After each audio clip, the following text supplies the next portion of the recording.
Well, good afternoon, friends, neighbors, countrymen, as the old expression goes.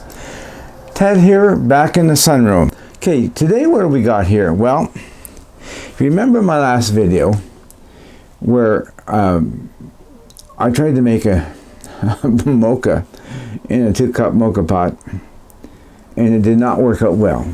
Now, at the time, I was using my wonderful, I love this little stove, okay? But you know how it goes. It's a Jetboil Mighty Mo. I like the fact that, for instance, when you fold out the pot stand, it folds out. There it is. Now, if you remember, the mocha pot wouldn't fit on it. I had to put my enameled mug on the thing and the mocha pot sitting inside. Okay. Now, since then, I did a little change because I used that stove, particularly cold weather. And I got a bunch of stuff here. I know. Okay. Now in here, when I dig in, we dig out my MSR Pocket Rocket 2. Okay, now I gotta admit, it's a bit different way of folding out the pot stand.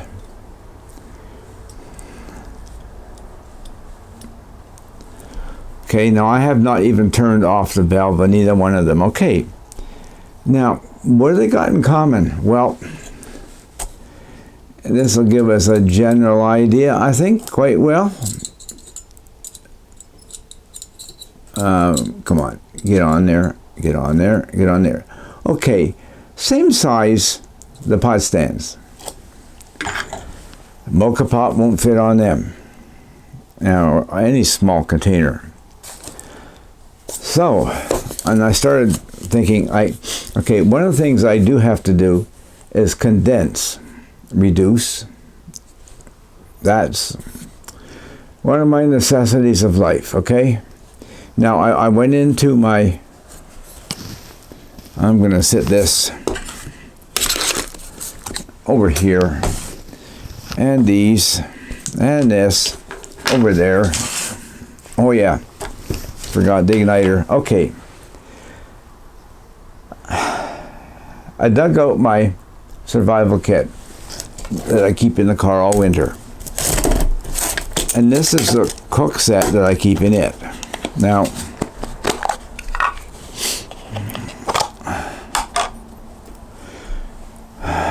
E-Tech City, Ted's version 3-legged, okay? And yeah, I know, when I did it, this little job on it, okay, now there, yeah, but just about, come on, there, okay, when we compare it, there's no comparison, is there? So we know that in all likelihood it would do the mocha pot. Problem is, of course, at minus 17 the valve would not shut off. I store it with the valve, loosened off like the other ones, so there's no pressure on it.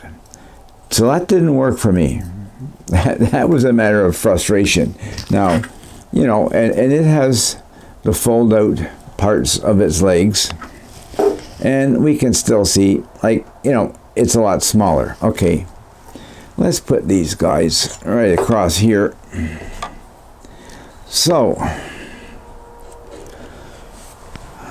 canister stoves, that's it. Okay, I got a handle, a large container there, and yeah, now I can put my Mighty Mo in here, it will go, you know, okay, it's not, you can see, it will go down there. But for winter, the only other stove that I have that burns, or I should say winter and cold weather, the only one that burns the isobutane fuels is this MSR, right? Featherlight 2, I want to call it. And it will, I'm going to bring out just this part. Now when we fold out the legs,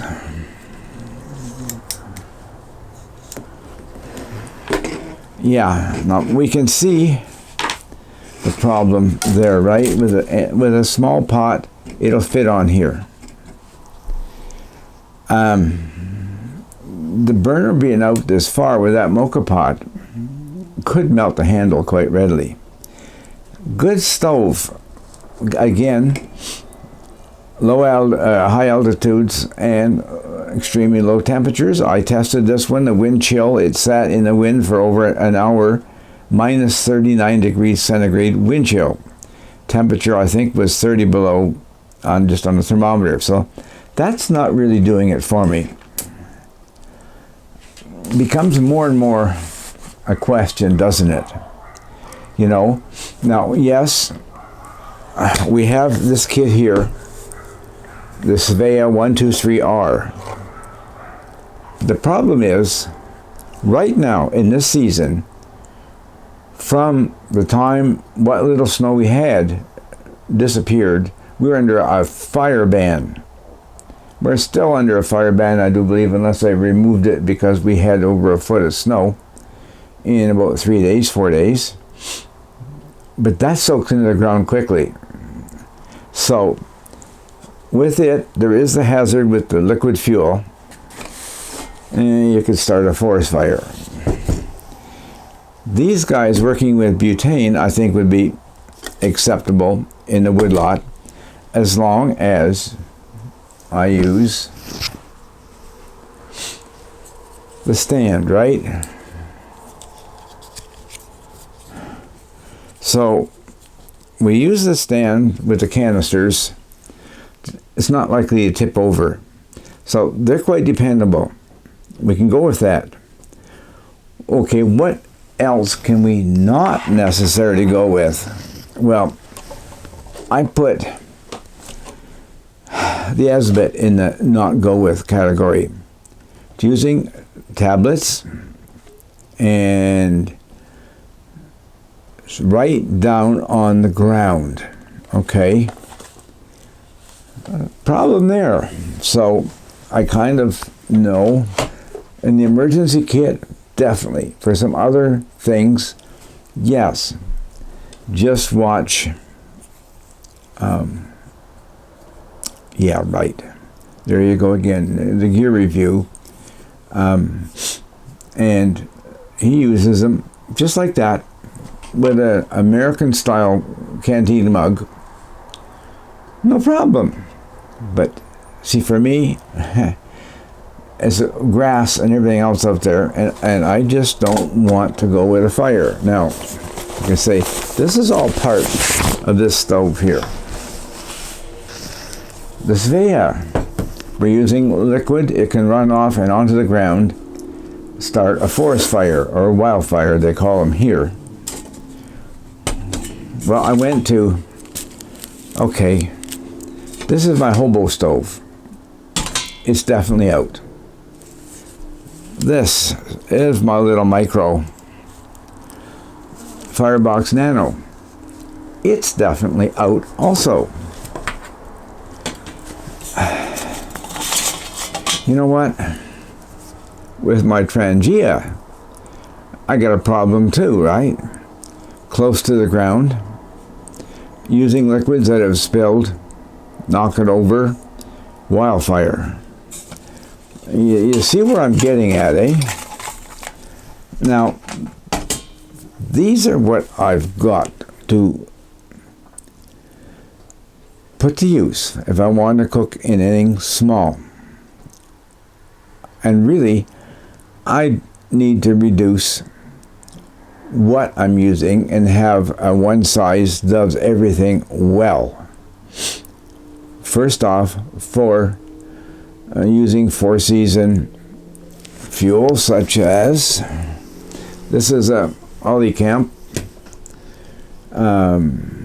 Jetboil, MSR, whatever. As long as it's a four-season fuel, most of the year I can use it. They're convenient. They don't spill. Don't spill. Big expression there for me. And so I've been looking at it, and I have not found an answer to my dilemma. Am I going to throw these stoves in the garbage? No, that was not my intention. Is any one of them perfect for me? No. Okay, this is without a doubt phenomenal. It also has an additional advantage that you can sit a good-sized, heavy frying pan pot on it. It's got a good stance, solid, robust construction of the pot stand and the feet. This fits in a trillium, I think they call it, a folding support for it that sits on top of the snow and stops it from sinking in real quickly unless you put a lot of weight on it. It is, without a doubt, to me, one stove I do not want to retire, pass on. And when I say pass on, I'm not even sure where to. The E-Tech Cities, now I had two. One I gave to a friend that did not have a small canister stove. Made him happy. This is a three-legged one because I had problems, my own negligence and lack of experience, and I had to take off the igniter.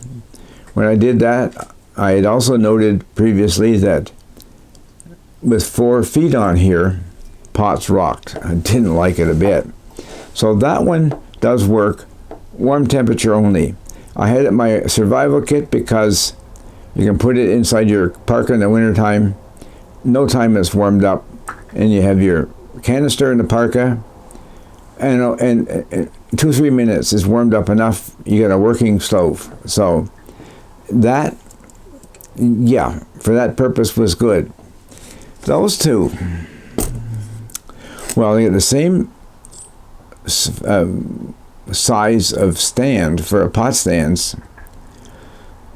Each has their own advantages and disadvantages.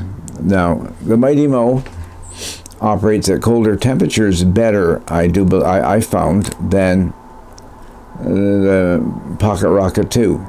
Pocket Rocket 2, somewhat more wind resistant. This poor guy, that's what gets him, the wind. So, I'm going to be looking at what in the world to come up with. I'm going to be keeping the Esbit. It's a good emergency stove, and I have even tried one where when the pellet was burning down, we put twigs on it. Yep, had no problem. The tablet did not bring the water to boil, but putting the twigs on sure did. But you're feeding it constantly, just like this thing here, any other twig stove, right? So what I'm looking for now, it's a challenge to you. What have you found that works perfectly for everything that is using canisters? I want to go down, really, we'll say to no more than 2 canister stoves. That would mean 2 would have to go. And we can do that. I don't know how to do a draw on YouTube yet. That might be one way. Advertising it and selling it and shipping it and all that could be a problem. I've never done anything to really show my appreciation to my subscribers, my faithful subscribers too, at that.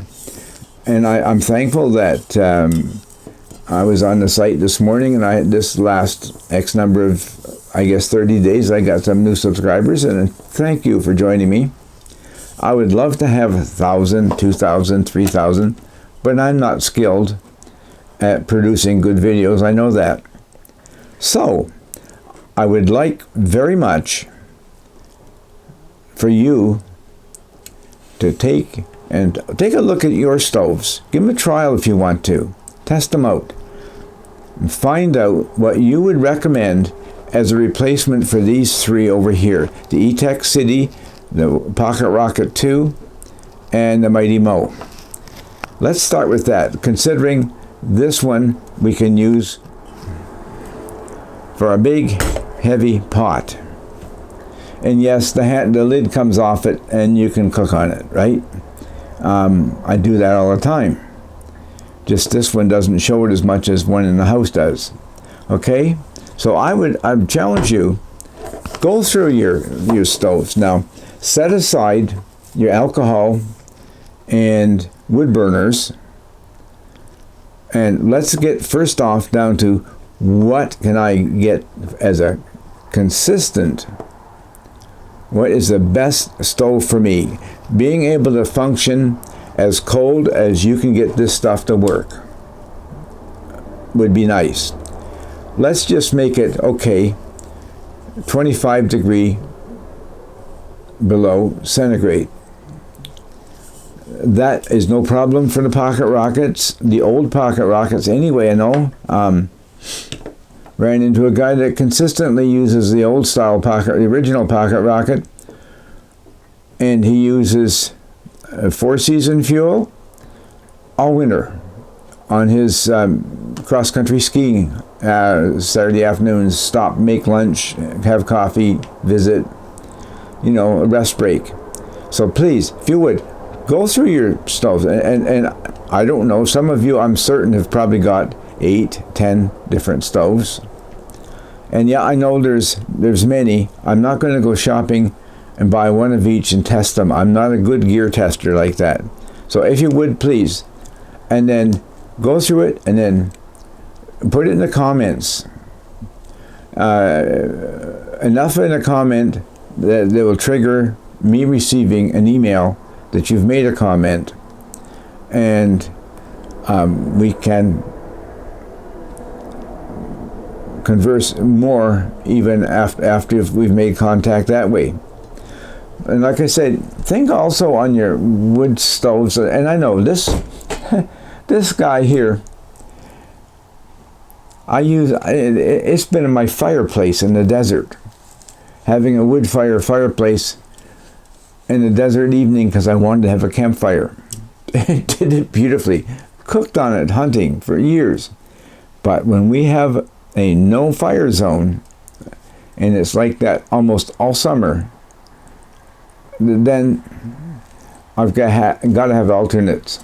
And when I get a chance to use it, as well as my other wood burning stoves like this one, and I have one more that I didn't even bother bringing out, then we can use them when it's safe to do so in a commercial campground or picnic site or whatever, where there's fireplaces and that. We can use them there. But for now, I would just like to be able to come up with relatively small-sized, relatively quick burning, not really loud. We're getting funny there, aren't we? But you know what I mean? An all-around stove that I can use. And if we can get down to this size of spacing, fine, as long as it's steady, robust, and proven valve for the cold weather and stuff. Okay, that's it. That's my challenge to you today. Get in there and take a look at your stuff. The camping season, hiking season is here. Well, camping not quite yet. In my camper, I've sold, so no more camping for Ted. And let's see what we come up with. Like I said, for the time being, this one, and I'm thinking it's a WinPro 2, but I'm not positive on that. It's an MSR, it works beautifully in the cold, empties canisters well. I never quite figured out why it's got the dish on the bottom here that you could use a preheater of aluminum, I think, on it. Of alcohol on it. I guess that's a possibility. Anyway, I'd like to get this stuff straightened out, and I need to become totally familiar and comfortable with one stove instead of bouncing back and forth. And with all of them, pleased, but not 100%. Look forward to hearing from you. All God's best. Ted's Clear.